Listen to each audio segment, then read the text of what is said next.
This podcast is supported by listeners like you. We're grateful for your tax-deductible donation at newthoughtphilly.org or the link in the episode description. A practical prayer is a prayer that works. These discussions between Reverend Bill Marcioni and Carol Lawrence dive into the details of how it works and how to work it. Reverend Bill is a New Thought minister and the author of Practical Prayer for Real Results. Your new life begins with a new thought. Carol Lawrence is on a spiritual quest, finding the New Thought teaching after decades on the pulpit in 3 different traditional denominations. I've got some questions. Together, they're exploring the philosophy and activities that come together from many of the world's religions to create the practical spirituality that is New Thought.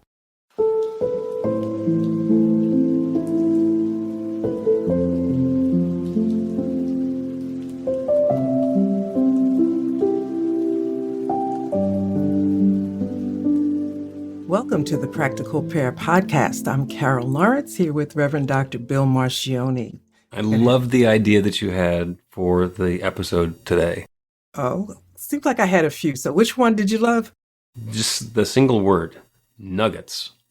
And that brought me back to when I was getting myself involved in the graphics and the printing industry. I went to a trade show and it's like everything is brand new and I learned so much and it was amazing. And then I went the next year and there were a lot of the same things that people were talking about, but there were still some valuable pieces that were in there. And after going to the same trade shows every year for 15 years, I got to the point where I was speaking and telling about some of the new things that you could do based on the old ideas that I had. And the people, the same old guys, same old women are up there pontificating, telling the same old story. And every once in a while, there would be a nugget. And that would be what made it worth going that year. So it went from being just completely gold, a whole gold mine, to there are nuggets in here, and it's valuable to find them. So when you suggested today that we talk about nuggets, I knew exactly what you were talking about. Or maybe not. Well, here's what I was talking about. Well, it's broad. So many experiences. Like I mentioned change, and you can't sum it up in just one thing. So there's so many lessons to be learned. For example, I spend guggaws of time with my kids, always have. I love them. They're quite grown now, but through them, here's what it's made me think about. I thought that by a certain age, you got it, right? Like mine, not theirs. And you just take the truth that you've learned and just kind of coast out with it. No, doesn't work like that. Does not work like that. These nuggets that I'm bumping into and learning, I'm like, wait a minute, you mean to tell me that there's no rest, coast out time? Like I'm going to be learning, dealing with nuggets all the way to the end? This stuff can be tiring, So, okay, so maybe isn't that the lesson to learn though? Is to not to wear yourself out doing the learning, but the coast out is to find that enjoyable groove. Because it's not like you need to figure everything out. You got a lot of it under control and figured out already. And if you're getting 10 nuggets a day and it's exhausting, then maybe you can get yourself down to 7 or 8, or maybe 5, or maybe 3, or maybe 1 a week. Exactly. But, you're talking to this recovering control freak here. So I'm, in my old life, I am prepared for every eventuality. Because Yeah. I'm a planner, right? And if a new one shows up, hey, give me a second. I'm going to work this out.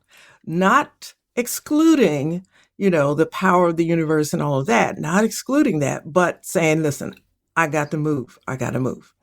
Now it's like, this keeps happening. Guess what? I'm giving up on this thing. Spirit, just let me know what you're doing. Because this is a lot. This is a lot. And change brings a lot. And I think, for me anyway, I am trying something new for the last couple of years and just relax and see where the change is taking me. And work with that. But it just keeps happening, it just keeps happening. And sometimes the change happens in several different directions all at the same time. And it's like, I'm right back into the vortex of having everything up in the air at once. I thought I outgrew this. I thought I had this one down. but it comes to me in a new way. I just wanted to say something to Arthur Anthony. He's got a note in there, and I don't want you to feel ignored. We may or may not be able to talk about that, but I see it. And guess what? I did copy your link, and I will look at it, I promise, like right after the show. So you hang in there with us, and Carol's you're not busy. ignored. Carol's busy. Yeah. And Okay. likely to be a nugget at the end of that story. Somebody was asking me yesterday about how you and I originally connected. And that is such an unlikely story. The only Facebook ad I ever ran, and the only time you ever clicked on a Facebook ad, and then I called you back immediately, and it was divinely ordained. But you're leaving out the most important part. Now, you can't leave this part out. I said to Spirit, I gotta have a teacher with flesh on it. I've been hanging out with the Ascended Masters for years now. I love them. I keep meeting new ones, but I really need a teacher that I can talk to that can answer me back immediately, that I'm not going to have to sit in meditation for an hour. Not that that's bad, but, I need a little bit of help here. And that's the day I went on Facebook. And that's when you came. See, it's important. Okay. I did not do the preamble there. And by the way, you also have a teacher who you can argue with. Like when I say something that you don't like, you can object immediately. It's like, wait a second. I don't know about that. Well, so this might take us I disagree with the Ascended Masters when we're talking, especially if we're not in a group. If it's one, I'll say, like James Allen, I'm doing with him right now. James, this is not going to fly. Okay. This is 2023. This is not going to fly. I understand what you're saying, but, and as I keep on reading, like he doesn't change his mind. He does not flex. So I flex, so it's depends on how you look at that exchange or conversation. With you answer pretty immediately. I don't push back as much with you. I'm so sensible. I don't think so. No. I don't push back as much with you because you are from this time space that we're living in. And if you're saying something that I'm not clear about because you're like this new thought genius and I'm trying to get there, I'll figure, okay, let me just figure out what he already knows within this, like 2023 space right now. With James Allen, they're back there in the 1800s. Okay, truth is the truth and it translates, but you guys ain't quite getting it. I'll just try to bring it up myself. I don't know. It's a little bit different, but I needed somebody with skin on them. You're the one Spirit sent. You're it. So Yep. right? I even said, you're kidding. Right. Okay? Him? Oh my gosh. Well, that goes, and we've already been through that, right? It was always a nice, you're kidding. So whenever you say something that I'm confused about or even disagree with, I always say, okay, Spirit, this is the one you sent, so let me try to figure out what he's saying. It doesn't mean that I don't come back and challenge you. Sometimes I do. I think that's part of it too, right? So in the unlikely event that we can loop this back to the topic that we chose for today of nuggets, are there any nuggets that you can bring to mind right now of things that have come up along the way that seemed initially either were like opaque or not visible and then suddenly wound up being sparkly bits of gold? Oh, well, we did mention it. Being a control freak. And I'm not saying I was proud of it. I felt that my position in my family all of my life had required that kind of personality. So I felt very comfortable and even happy that in this position that I'm in, I have that ability to do that. And so I never questioned it. I always try to be gracious and loving, and cautious, but control freak nonetheless. Mm-hmm. And it was a comfort zone, and actually I didn't get a whole lot of challenges in my whole life about any decisions that I made. That was it. And then here you come along and caused me to rethink it. I think that might have been the biggest hurdle for me. Okay.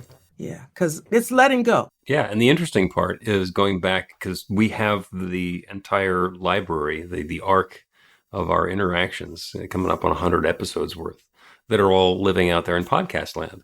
And so somebody can start listening at episode 1 where you proudly proclaim your card-carrying control freak membership. And you probably didn't notice that much of me kind of saying, well, all right, if it's working for you, then go for it. Let's see what happens. Because I know what happens when somebody who has a history of liking to be in control gets really deep into becoming active in their metaphysical nature. Is like the control stuff has to go away. Okay, so let's look at this word like, because it's an important word. So you said who likes being in control. And I never felt that I ever had a choice. I was born the firstborn, and that's a value, that's a position in our family, even in the extended family. You're the firstborn, you have certain responsibilities, you lead responsibly. And so in your downtime, you figure out what to do when the lights come back on, kind of thing. And so it's, and it's just how it was. And I was very proud to be able to do that in my corporate life and in every job. I just stepped into that. And it wasn't a like, it was who I was. And meeting you, you're saying there's another way. I'm like, he doesn't know what it's like, first of all. When we're teaching people how to create their new experience, and basically we believe that what we're experiencing in our life is a result of what we believe. And some of them are beliefs that we are aware of and we know that we have them and they're chosen beliefs. And others are hidden beliefs that we don't know where came from, or they're from so far back that that's just the way that it's always been. Mm-hmm. And I am sure that you know a fair number of firstborn children who should have been the leading, controlling, let me take care of this stuff, that just screw it up completely. They're completely unable to do that. They drop the ball so often that somebody else picks it up and becomes the one who is going to take care of stuff that needs to be taken care of. My suspicion is you were the firstborn, so they tried handing that baton to you, and you grabbed it and carried it. That's right. You thought you had to, and you could, so you did. Absolutely. And that was the belief. That was the belief. There was no question. It's just except if you hadn't been able to, if you'd stumbled and dropped the baton often enough, your dad would have said, "Oh, okay, let's find somebody else who can carry this." I can't even imagine my father saying that. He wouldn't have said it. He would have just done it. Whatever. Right. I don't know. The definition of insanity is to continue to hand the controls to somebody who keeps crashing the car. It's like, no, eventually let's get a different driver. I think for the biggest learning for me with you in that regard was that there were others in my, like extended family, some other cousins that were firstborns, and all of us took our position there. But then when it came to us being together, we would always acquiesce to whoever was the oldest in the group at the time. So it was just a way of things worked. Never thought of it working any other way. But then now that you mention it, there was one who dropped it. But sadly, yeah. She was always shunned. Sad. She was shunned. She was really shunned because she could not carry, the torch the way it is required in this family. Mm-hmm. Actually, she's several years older than I am. And about 4 or 5 years ago, we talked a little bit about that, a little tiny bit, because I wanted to apologize to her for how she had been treated, just being who she was. And it did a lot of damage to her, really. It really, really did. So much so that I didn't know what to do with that. I felt badly if I had been any part of it, but I didn't know how to fix it. Still don't, actually, because, you come faith. And I do want to say this too. It's not taking God's place. It's not that I didn't leave room for God. It was, our family was so God family, so much so that you think in your quiet time, you're getting input from God and you just carry it out. So it just becomes a natural way of functioning until you meet Bill Marcioni and New Thought. And here it is, the word, let go. I'm going to need therapy for this, right? That's what I thought. It happened.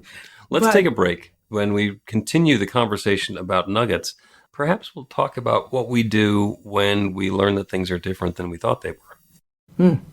yeah, Learn to put practical prayer to work in your life. The steps are simple to learn and let you begin to get real results to create the life of your dreams immediately. Reverend Bill Marcione's widely acclaimed book, Practical Prayer for Real Results, gives you a clear summary of the New Thought principles behind practical prayer and the series of easy-to-understand steps found in the most effective prayers from religions and spiritual practices all over the world and throughout history. Practical prayer is not a replacement for your religion or practice. It's a technique to make the work you do in consciousness even more effective. The book includes 40 prayers on various topics that you can adapt as needed and use as your own. Practical Prayer for Real Results is available in paperback, Kindle, and audiobook on Amazon or at b-the-light.com. That's b-the-light.com.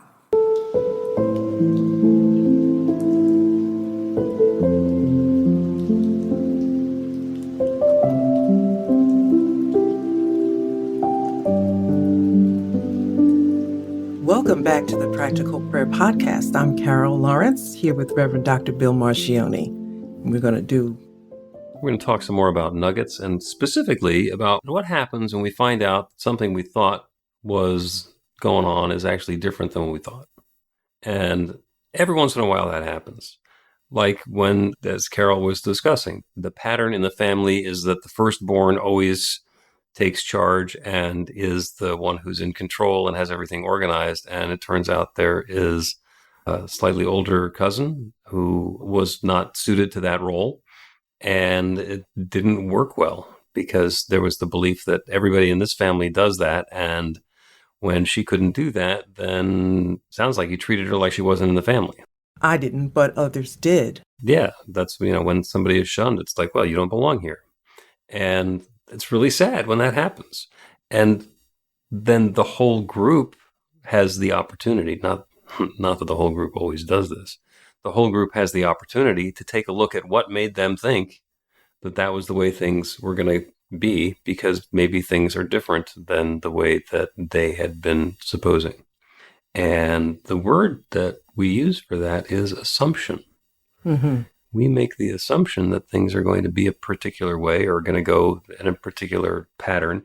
And then when it turns out that we made a mistaken assumption, then we have no idea how far we have to backtrack.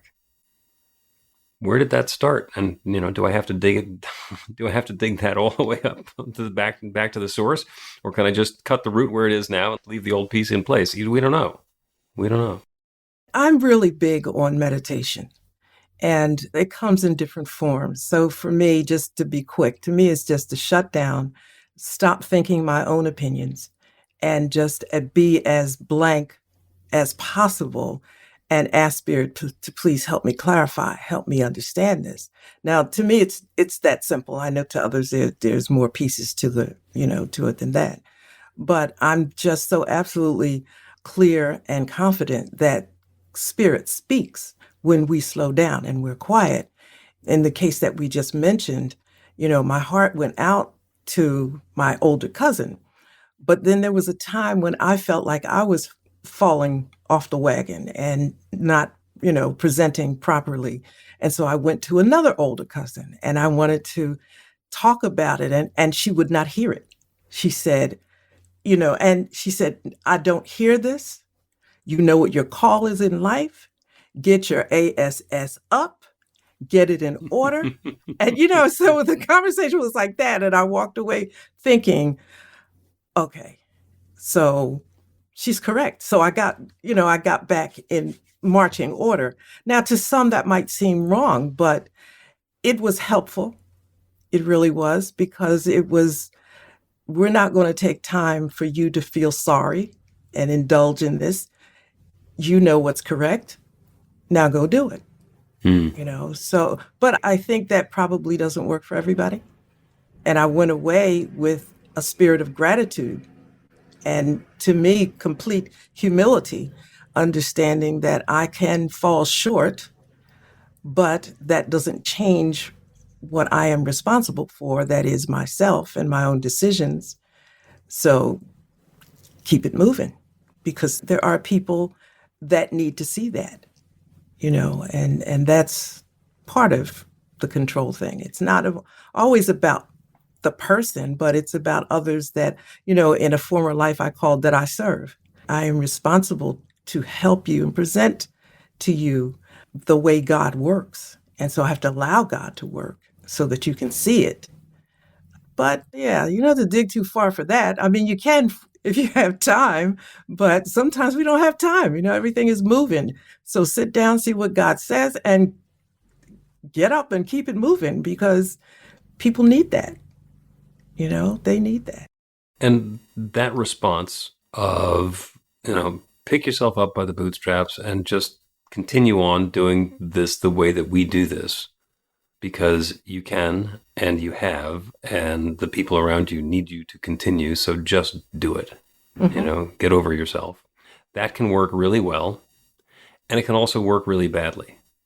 If somebody is completely burned out and under-resourced and they don't have it left to do that, and somebody gives them that pep talk, oh, just do it. It's like, it's unhelpful and it alienates the relationship. So there's also I was going to say need, it's not a need. There's the importance or the opportunity of being sensitive to the situation, because the answer isn't necessarily always the same. The answer might be different for different people.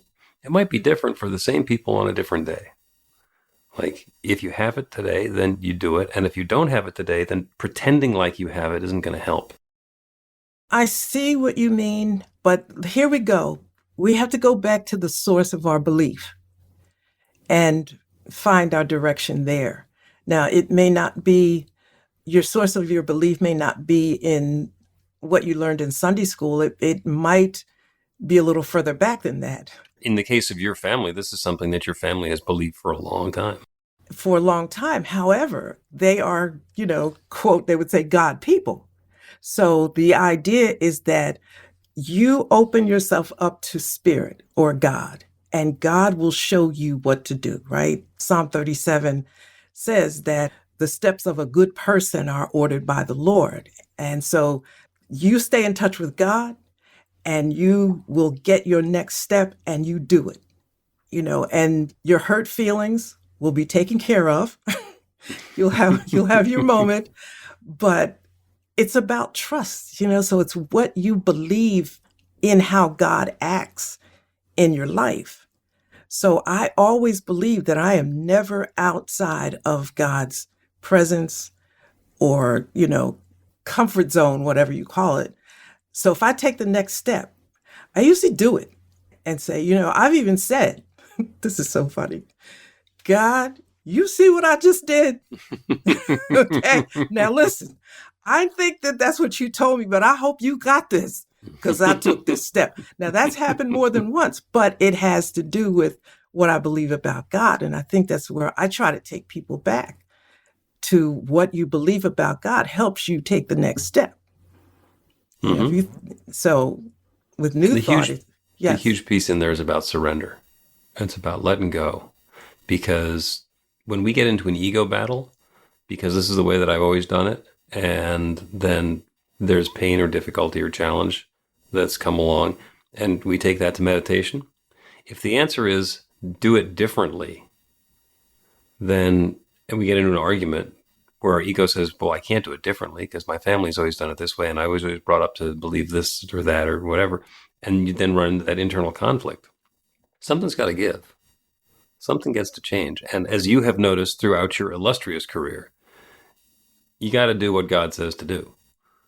Because if you don't, it just doesn't work at all. No, it doesn't. And so people say, well, how do I know? How do I know that it's God? Look back at how God has worked in your life in the past. I don't think God plays tricks. If God has, let's just take a simple example. If God speaks to you through music and that has been, that's your most sensitive, open spiritual place, then I would think that you might want to be in meditation with, music if that calms you and so forth. Being in trouble is not the place in midstream to be changing. It's just not. So, in the toughest places, even with the pressure from family, I know God will tell me the next. Now, I have had times when I've said to God, look, this is not what we discussed. This is not it. And so I'm not moving until you, God, get back on track with what we were talking about. And then I laugh and sit there. Now, it's important not to get up after you say that. You got to stay, right? You got to stay. After you've gotten all that out of the way, then sit. And the next thing is to trust and receive. And if you don't get it within your time of meditation, just get up and walk, just go on with life. It's going to come. It's going to come. Yep. So you will always know. Yeah. And there's a lot of times, somebody will get an idea. And this happens a lot to we recovering control freaks. We can recognize that it's happened. Because I spent a whole long time in that same exact category where I could figure stuff out. I don't know that you ever told me you were really a control freak. I didn't know that. Oh, yeah. Perfectionist control freak. Yeah. And so it is possible to have our minds come up with a great idea and convince us that it's a spectacularly good idea. And it's possible for our ego mind to do that while we're sitting there trying to meditate. So here's this quiet place, and I used to do voices on the radio, and sometimes that ego voice does a really good impression of the still small voice, and it's trying to convince me that this is spirit speaking to me, when it's my ego trying to pretend like this is God ordained. And the paradoxical thing that I found is really helpful is resistance. When I get a great idea for something that I can do, something new and wonderful that comes up in a meditation, if I go out and do it and it was my ego, then there's, it's like a sitcom ready to happen. And if I just resist, say, well, maybe that is a good idea, or maybe not. Let me just sit on that for a little while. If it's my ego, it tends to come back with an embellishment or a different idea. It's going to keep trying stuff until it can convince me that we're in charge and let's go ahead and roll this thing down the hill. And if it's truly God speaking to me, God calls back. Same message one more time, and again and again and again. Letting it go through voicemail, trying not to answer the call, does not work. When Spirit wants you to do something and you're open to doing what Spirit wants to do, the message comes through loud and clear and repeatedly. You need to listen for it, but it doesn't have to be subtle. You know what? That's a lot. That's a lot, because that's a lot of thinking, right? I'm a little bit more simplistic, probably because I don't know as much. So you have established over many years a technique. So you just know intuitively and within yourself when it's Spirit speaking. Yeah, because I've tried to learn. I listened to you about the ego, and I've tried to learn that. I've tried to see what is ego, is it speaking, and it confuses me terribly. So for me, if something comes to me, I'm thinking, I wake up in the morning before I get up at 5 a.m., between 4:45 and 5. And by the time my foot hits the floor, I got a whole bunch of ideas. On yesterday, something new to do with this one, and I just shut it all down. And when I get to my meditation spot, I just say, listen, now, maybe this is ego, I don't know. But I get up, and when I'm done, I'm thinking, okay, I'm going to look for signs and messages to support what I'm thinking. I'm really not doing a whole heck of a lot right now, because I don't know how this is going to work out. So, for example, I have a lot on my plate over the last several months, stressed out stuff, and I didn't know what to do. And I was trying to make decisions and nothing seemed right. I got an envelope in the mail that had some money in it, designated for one of the things on the chopping block on my list. I was ready to chop it. And this check came in and paid for it and took me so far over what I was concerned about. That's how it works for me. I mean, it's not that I don't have to think it, I do. But I just know that Spirit is going to respond when I'm chilling, when I'm quiet, and if I'm patient. And that check had been in the mail for about maybe several days. And I just looked and I said, you know what? I don't have to think about this anymore. I had to catch a tear, right? Because I was so frustrated about this particular thing. I didn't have to think anymore. Spirit worked it out through somebody else and said, yeah, you're ready to give up? Spirit says, not yet. Not yet. So, Not yet. Man, chop something else, but not You're not putting that down yet. Yeah. Let's take another break and then do a practical prayer on releasing and opening and accepting. And it's going to have to do with fists.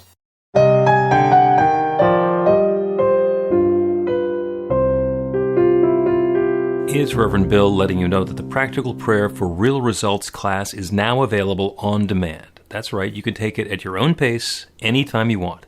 All of the information is at BeTheLight.com. That's B-the-light.com. You know where to find that stuff.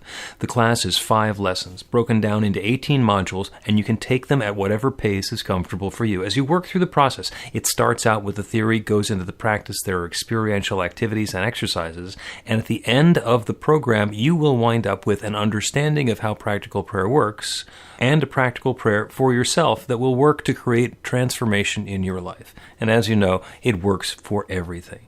Take a look at the class online at BeTheLight.com. There's a sample lesson so you can see how the class is going to work for you and then dive in.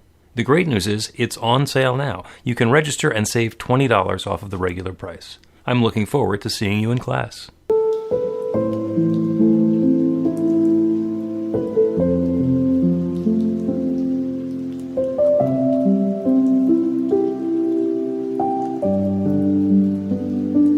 Welcome back to the Practical Prayer Podcast. I'm Carol, here with Reverend Dr. Bill Marcioni. And we're going to pray. We're going to do a practical prayer. And this is about guidance and allowing Spirit to inform us as to what our next steps are. So we've been talking about that during the podcast episode today. And this is part of the very specific technique that we can use to do that when we're in a meditation or a prayer. So let's do that. Start by turning away from the world around you. There's stuff, there's ideas, there's thoughts and notions and plans that we all have. And they're very valuable. And they are a lot of the ways that we organize and operate our lives, according to these great ideas that we've had and understanding of how all the pieces are fitting together and how the world works and how other people are going to be supporting and engaging and opposing and interacting with us. And maybe that's all true. And maybe there's something bigger. So as we turn our attention away from the specifics and the details in the world around us, we can open ourselves up to the divine presence, that God essence, that is everything, that is everywhere, that is everyone. That one creative force that has shared itself as all of its creation. Everything, everywhere, everyone is God's divine presence expressed in a unique and specific way. That infinite intelligence that knows everything, that has created everything, that has created each of us, is the same intelligence with which we're thinking. All of the knowledge, all of the insight, all of the wisdom anywhere is available everywhere, and that means it's available to each of us at the exact perfect moment. And in order to be filled with that next new idea, the first thing we get to do is let go of the old ideas. When we're breathing, we can take in a big deep breath, but we can't take in another big deep breath until we breathe out the first one. There is a process, there is an unfolding. And by releasing whatever has led us to this point, whatever we thought we knew, whatever we thought was important, as we open to that next new possibility, we surrender the thought that we already have it figured out. We can open ourselves to something brand new. We can allow that newness to fill us up. The metaphor is the fist. If you clench your fist, it feels powerful. You can throw a punch. You can hold on to something. You can grasp firmly. And by releasing, by opening our hands, We have the ability to receive something new and different. There's still the possibility of clenching our fists again. There's still the possibility and the opportunity to grab something, or to lift something, or to hold something, or to embrace something, or to throw wide our arms and allow some wonderful new experience to happen to us. That infinite creative power that creates everything is ready to give us that next wonderful, joyous, happy, prosperous, healthy, vital, loving, comfortable, creative, spiritual experience. And as we let go of our insistence about how it's going to work, we open ourselves up to wonderful new possibilities. And that infinite creative power that creates everything creates this next newness for us, through us, as us, each individually and all together.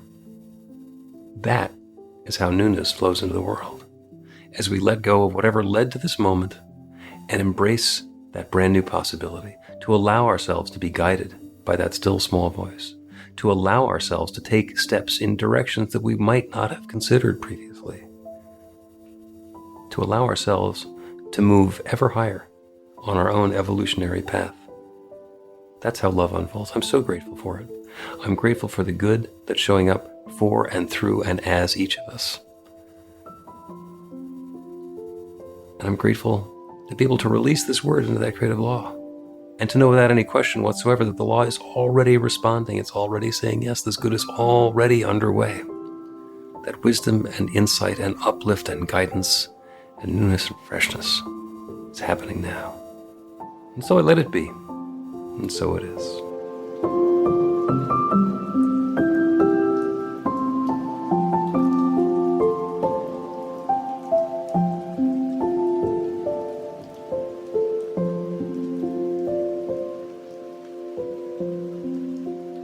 The Practical Prayer Podcast with Reverend Bill Marcioni and Carol Lawrence is a production of BeTheLight.com. be-the-light.com. where you can find more information about practical prayer for real results. Our theme is by Music of Wisdom. You can learn about the spiritual community of New Thought Philadelphia with daily guided meditations, Weekly celebrations of spirit and Reverend Bill's classes in practical spirituality at newthoughtphilly.org.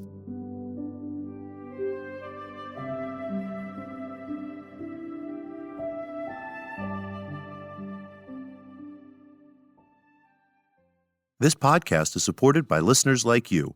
We're grateful for your tax-deductible donation at newthoughtphilly.org